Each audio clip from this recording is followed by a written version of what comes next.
Tonight, residents and property owners across the Hill Country are still assessing the destruction caused by the flood. Tonight, Matt Doherty met with a family in Kerrville, and they've returned to their longtime home on the river for the first time after the flood. Standing near Water Street in downtown Kerrville, where it's hard to imagine the devastation that surrounds us. For many, living along the Guadalupe River was a dream that turned into a nightmare. I moved here in 1956. Kerrville. I was born in 1960. 1960. We lived 64 years here. This is the home at the intersection of Memorial Boulevard and Richardson Street, where Olivia Chappins and her husband raised a daughter and two boys, including Rick. We used to swim right down there, They grew up here. run fish down here, put trout lines out.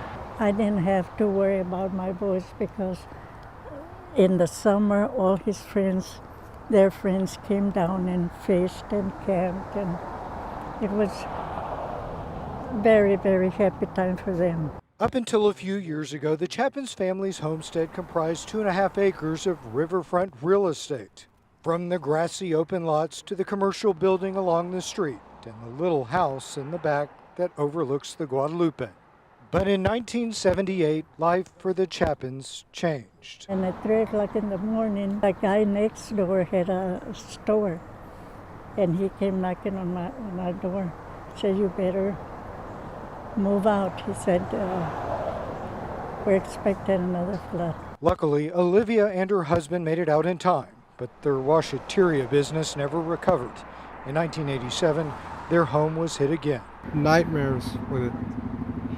Every little amount of rain, she'd paranoid. She wouldn't sleep. It was a beautiful place, but I'm thankful to God to have given me the opportunity to be able to sell.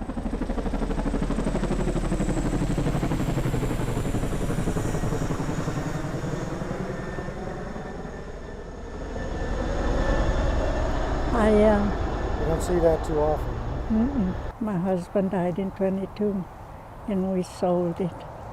And thank God for that,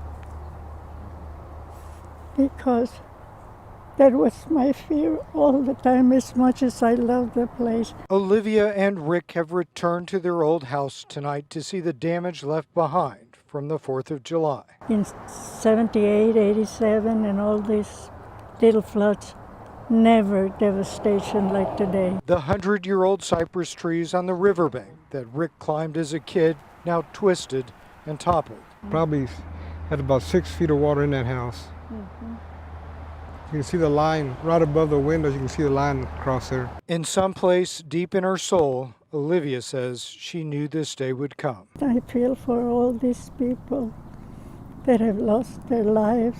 Tonight, she leaves words of warning for those who may still think it could never happen to us. The Guadalupe River is beautiful, but it's also hazardous. In Kerrville, I'm Matt Doherty, KENS 5.